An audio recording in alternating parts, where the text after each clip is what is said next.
ভারতের প্রধানমন্ত্রী নরেন্দ্র মোদী আলোচনার এক পর্যায়ে বলেছেন, দুই দেশের সম্পর্কের মাঝে তৃতীয় পক্ষের কোনো প্রয়োজন নেই।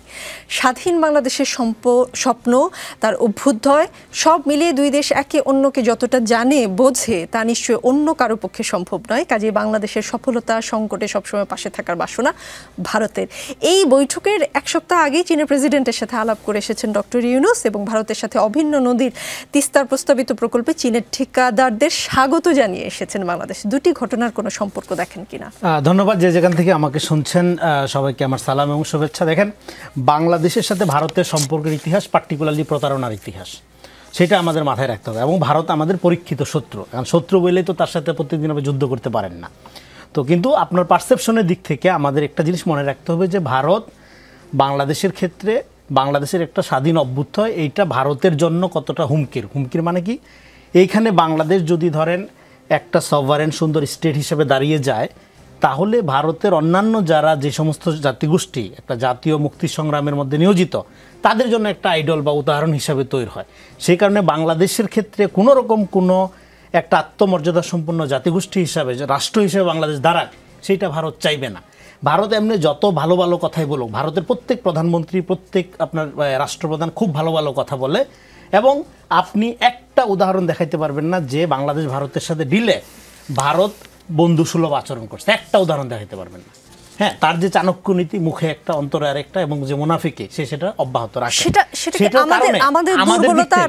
তাদের স্মার্টনেস না, হ্যাঁ তাদের স্মার্টনেস না, এগুলো কোনো স্মার্টনেস না। যেমন ধরেন, ভারত যে ডিসইনফরমেশন, মিসইনফরমেশন উৎপাদনের একটা ইন্ডাস্ট্রিয়াল পৃথিবীতে 1 নাম্বার পায়োনিয়ার, এবার যে মাইক্রোসফটের জরিপটা নিশ্চয়ই আপনারা দেখেছেন, তাতে ভুয়া তথ্য উৎপাদনকারী দেশ হিসেবে ভারত 1 নাম্বার স্থান অধিকার করেছে। এবং এই বাংলাদেশের বিরুদ্ধে আফটার হাসিনা তারা যে পরিমাণ ভুয়া তথ্য উৎপাদন করেছে, তাতে করে তারা জাতি হিসাবে যে জায়গায় গিয়েছে, আমি পার্সোনালি আমাদের এই সরকারের প্রেস উইং এবং ডায়াসপোরা কমিউনিটিকে ধন্যবাদ দিতে চাই।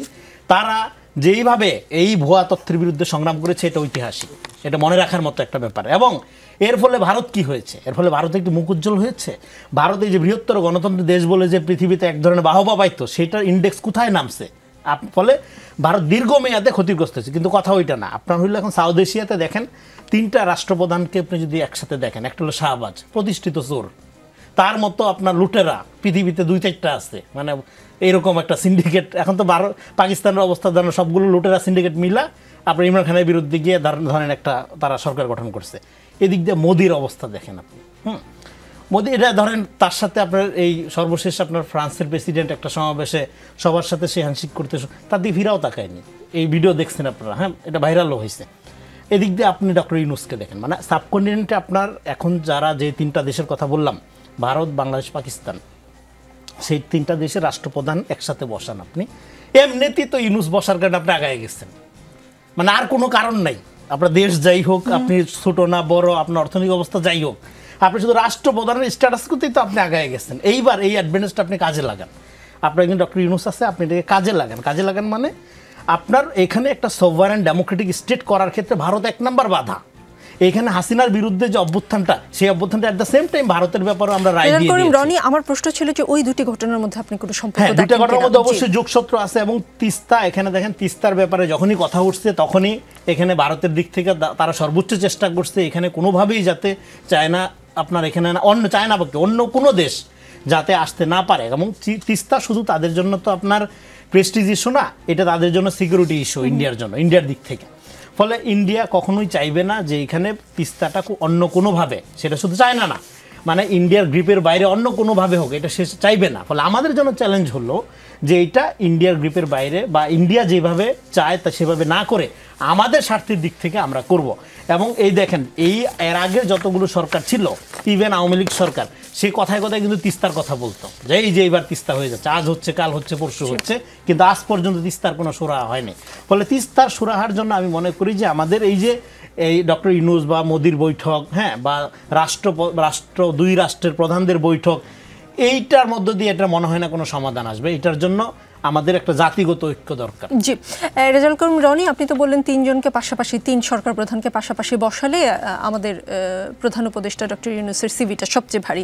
কিন্তু এই ভারী সিভি, এই যে আমেরিকা শুল্ক আরোপ করলো এবং যেটা বলা হচ্ছে যে অর্থ উপদেষ্টা সালেউদ্দিন আহমেদ যেটা বলেছেন যে যুক্তরাষ্ট্র প্রশাসনের সঙ্গে দর কষাকষির উদ্যোগ নিয়েছে সরকার, ভালো কিছু হবে বলে আশা করা যায়। এবং আরও তিনি যেটা বলেছেন, আমদানি বৃদ্ধির মাধ্যমে বাণিজ্য ঘাটতি কমানোর উদ্যোগ নেওয়া হচ্ছে, পোশাক রপ্তানির ক্ষেত্রে একক বাজারের উপর নির্ভরশীলতা কমানোর পদক্ষেপও নেওয়া হয়েছে, এবং বলেছেন যে প্রধান উপদেষ্টা সরাসরি ট্রাম্প প্রশাসনের সঙ্গে মানে যোগাযোগ করবেন। তার এই ভারী সিভি কোনো পজিটিভ ভূমিকা রাখবে বলে আপনি মনে করেন? ভারী সিভির কারণে আমেরিকা আপনাকে তার বাজার ছেড়ে দিবে, তার স্বার্থ দেখবে না, এমনটা মনে করার কোনো কারণ নেই। কিন্তু আমেরিকা এই ট্রাম্প প্রশাসন কি এই ধরনের উদ্যোগ বা এই ধরনের শুল্ক আরোপ কি শুধু বাংলাদেশের ক্ষেত্রেই করছে, আর কারো ক্ষেত্রে করে নেই? এইটা ট্রাম্প প্রশাসনের, আর ট্রাম্প আসলে একটু মানে দুনিয়া গরম করে, এটা তার স্বভাব। কিন্তু এটা কোনো ব্যাপার না, ঠিক হয়ে যাবে। এটা শুধু এই ইস্যুতে না, এই শুল্ক আরোপ ইস্যুতে না, এবং অন্যান্য ইস্যুতে আপনার আমেরিকার এখন একটা টালমাটাল অবস্থা, ট্রাম্পের কারণে এটা হয়, এটা ঠিক হয়ে যাবে। এবং বাংলাদেশের দিক থেকে, হ্যাঁ ডেফিনেটলি বাংলাদেশের দিক থেকে দেখেন, আমাদের যেই ইন্ডাস্ট্রি নিয়ে আমরা সবচেয়ে গর্ব করি, সেই ইন্ডাস্ট্রি তো সবচেয়ে বড় শ্রম শোষণের হাতিয়ার, মানে আপনি গার্মেন্ট ইন্ডাস্ট্রির কথা বলতেছেন। তো সেইটার, হ্যাঁ শুল্ক আরোপ, শুধু শুল্ক আরোপের ইস্যুটা না, আমি মনে করি আমাদের এই যে একটা বৃহত্তর শ্রমশক্তির আপনার বাজার, সেইটার টোটালটার ব্যাপারে আমাদের একটা জাতীয় পলিসি দরকার, প্রক্রিয়া দরকার, এবং সিরিয়াসলি মনোযোগ দেওয়া দরকার। হ্যাঁ, 2 দিন পরপরই দেখবেন কি আপনার শ্রমিক আন্দোলন, হ্যাঁ অমুক জায়গায় বিক্ষোভ, তো অমুক জায়গায় মারামারি, তো ওইজন মারা যাচ্ছে। সো ফলে আমি বলছি এই যে টোটাল ইন্ডাস্ট্রিটা, আমেরিকার সাথে আমাদের মূলত বাণিজ্য কি, পোশাক রপ্তানি দিত, তাই না? তো সেই ক্ষেত্রে আমি মনে করি শুধুমাত্র এই যে শুল্ক আরোপের ইস্যুটা না, এটা টোটাল প্রক্রিয়াটাকে, এই সুযোগে মানে এই উপলক্ষে এই টোটাল বিষয়টাকে যাতে সুন্দরভাবে রিজলভ করা যায় শ্রমিকদের পক্ষ থেকে, হ্যাঁ শ্রমিকদের জন্য আপনার সুফল বয়ে আনে, এরকম একটা পলিসিও দরকার।